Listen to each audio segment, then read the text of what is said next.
আসসালামু আলাইকুম। Authentic educational centre থেকে সবাইকে স্বাগত জানাচ্ছি। আজকে আমি তৃতীয় শ্রেণীর ৭৭ পৃষ্ঠার ২ নং, ৩ নং এবং ৪ নং অঙ্কগুলো বোঝাবো। আমি এর আগে আমার আগের ভিডিওতে ৭৭ পৃষ্ঠার তৃতীয় শ্রেণীর ১ নং অঙ্কগুলো করিয়েছিলাম। তাহলে ২ নং অঙ্কে যাই। ২ নং প্রশ্নে কি লিখেছে? ১২ জন বন্ধু, প্রত্যেকে, আমাদের ভালোভাবে বুঝতে হবে, প্রত্যেকে মানে হচ্ছে একজনে। ১২ জন বন্ধু প্রত্যেকে কত টাকা করে দিলে ২২ টাকা দামের ১৮টি খাতা কিনতে পারবে? আচ্ছা, ১২ জন বন্ধু কত টাকা করে, ধরো ১২ জন বন্ধু খাতা কিনতে গেল, এখন ওরা ২২টা খাতা কিনবে এবং প্রত্যেকটা খাতার দাম হচ্ছে ১৮ টাকা। তাহলে একজন বন্ধু কত টাকা করে দিবে? তাহলে আগে তো আমাদের জানতে হবে ১৮ টাকা করে ২২টা খাতার দাম, না সরি ২২ টাকা দামের ১৮টি খাতা কিনতে কত টাকা লাগবে। ১৮টি খাতা কিনতে কত টাকা লাগবে এটা বের করতে পারলেই আমরা ১২ জন বন্ধু প্রত্যেকে কত টাকা করে দিবে সেটা বের করতে পারবো। তাহলে যেহেতু বলেছে ২২ টাকা দামের ১৮টি খাতা, তার মানে হচ্ছে একটি খাতার দাম ২২ টাকা। তাহলে আমি কি লিখেছি? আমি লিখেছি একটি খাতার দাম ২২ টাকা। তাহলে কতটি খাতা কিনেছে? ১৮টি খাতা। ১৮টি খাতার দাম বেশি হবে, তাই গুণ ২২ গুণ ১৮। গুণ যারা পারো তাদেরকে তো আর গুণ বোঝানোর দরকার নেই, গুণ করলে কত হয়? ৩৯৬ টাকা। তাহলে ১৮টি খাতা কিনতে ৩৯৬ টাকা খরচ হবে। এখন এই ৩৯৬ টাকা ১২ জন বন্ধু মিলে যেহেতু খাতা কিনতে গিয়েছে, তাই ১২ জন বন্ধু সমান ভাগে ভাগ করে নেবে। তাহলে এই পুরোটা টাকা কয়জনে দিবে? ১২ জন বন্ধু। তাহলে আমি কি লিখেছি? ১২ জন বন্ধু দিবে ৩৯৬ টাকা। তাহলে প্রত্যেকে কত টাকা করে দিবে বলেছিল? প্রত্যেকে মানে একজন, তাহলে একজন বন্ধু দিবে কম টাকা, তাই ভাগ করব। ভাগটা কিভাবে করব? আমি এর আগের ভিডিওতে বলেছিলাম তৃতীয় শ্রেণীর স্টুডেন্টদের কমপক্ষে ১৫ পর্যন্ত নামতা মুখস্থ থাকলে অঙ্ক করতে সুবিধা হবে। আমি ভাগটা একবার দেখিয়ে দিচ্ছি। এখানে ১২ দুইটা সংখ্যা, এখানে আমি সেম দুইটা সংখ্যা নিব, দেখব ১২ থেকে বড় নাকি ছোট। যেহেতু এখানে দুইটা সংখ্যা নিলে হয় কত? ৩ × ৯ = ৩৯। ১২ থেকে বড়, তাহলে আমি অতিরিক্ত আর কোনো সংখ্যা নিব না। এখন ১২ নামতা পড়বো। ১২ একে ১২, ১২ দুগুণে ২৪, ৩ × ১২ = ৩৬, ৪ × ১২ = ৪৮। ৪ দিয়ে যদি আমি ১২ নামতা গুণ করি বড় হয়ে যাবে, তাই আমাকে ৩ পর্যন্তই রাখতে হবে। ৩ × ১২ = ৩৬। যেহেতু ৩৯ থেকে ৩৬ ছোট, তাই বিয়োগ করব।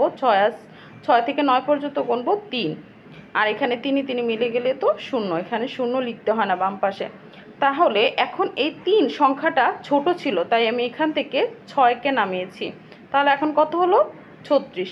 আবার ১২ নামতা ৩ পর্যন্ত পড়লে ৩ × ১২ = ৩৬। তাহলে উত্তর বের হয়ে গেল ৩৩ টাকা। তাহলে উত্তরটা আবার, আমরা যদিও মাঝে মধ্যে উত্তর শুধু ৩৩ টাকা লিখি, হ্যাঁ ৩৩ টাকা লিখলেও কোনো সমস্যা হবে না, তবে আমার মনে হয় অঙ্কটা দেখে উত্তরটা মিলিয়ে লিখলে অঙ্কটা বুঝতেও সুবিধা হয় এবং অঙ্কের উত্তরটাও কি যেভাবে বলেছে সেভাবেই লেখা হয়ে যায়। তাহলে কি লিখলাম? প্রশ্ন অনুযায়ী লিখলাম ১২ জন বন্ধুর প্রত্যেকে কত টাকা বলেছিল, এই কতর জায়গায় আমি আমার উত্তরটা লিখব। ১২ জন বন্ধু প্রত্যেকে ৩৩ টাকা করে দিলে ২২ টাকা দামের ১৮টি খাতা কিনতে পারবে।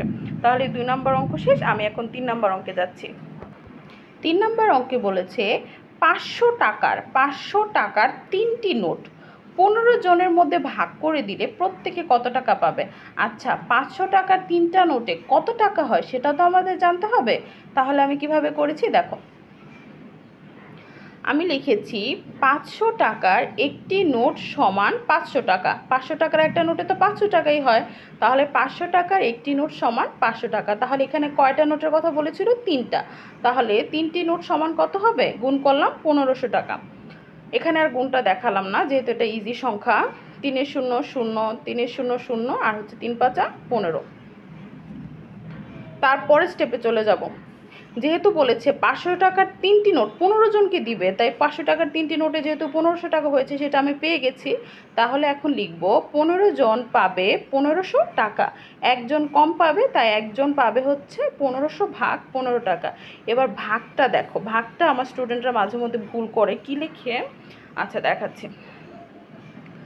এখানে ১৫ আছে, ১৫ একে ১৫ লিখলাম। তারপর এই যে এই শূন্যগুলো শূন্য যে জায়গায় আছে সে জায়গায় নামাতে হবে। আমার অনেক স্টুডেন্টরা বোঝে না, অনেক সময় এইখানে লিখে ফেলে, উল্টাপাল্টা জায়গায় লিখে ফেলে। না, অঙ্ক করার সময় যোগ বিয়োগ যাই করি প্রত্যেকটা অঙ্ক সঠিক সংখ্যার নিচে সঠিক সংখ্যা বসাতে হবে। তাহলে শূন্যের নিচে শূন্য লিখলাম, যেহেতু 15 থেকে শূন্য একটি ছোট সংখ্যা, তাই আমি কি করব, যে কোনো ছোট সংখ্যাকে ভাগ দেওয়ার জন্য শূন্য দিয়ে গুণ করতে হয়। তাহলে 15 শূন্য শূন্য। এখন এই শূন্য তো মিলে গেল, এখন আমি আবার দাগ দিব, আরেকটা শূন্য যে অবশিষ্ট আছে সেটা নামালাম। আবার সেম, যেহেতু 15 থেকে ছোট সংখ্যা, আবার 15 শূন্য শূন্য। তাহলে উত্তর কত হলো? 100 টাকা। এখানে উত্তরটা আমি আবার শুধু 100 টাকা লিখেছি, বাট তোমরা চাইলে এভাবে লিখতে পারো।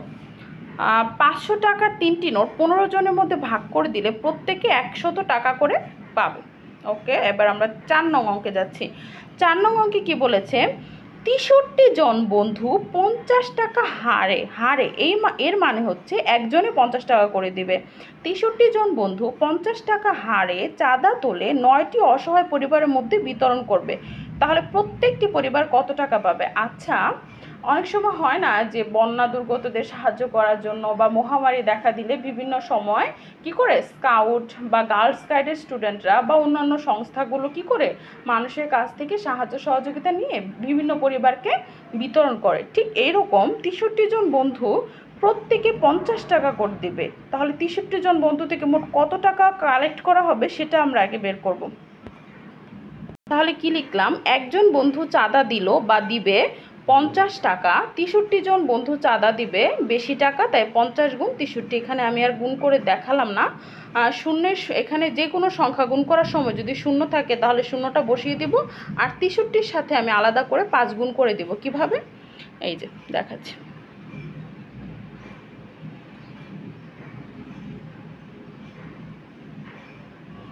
3 5 15, 15 5 হাতে 1, 5 6 30, আর হচ্ছে কত? 1 হাতে রেখে 31।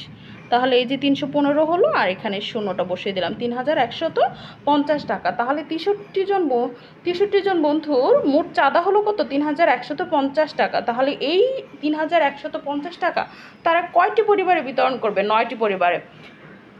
তাহলে কি লিখেছি? আবার 9টি পরিবার পাবে 3150 টাকা। তাহলে প্রত্যেক পরিবার মানে একটি পরিবার কত টাকা পাবে? একটি পরিবার পাবে 3150 ভাগ 9।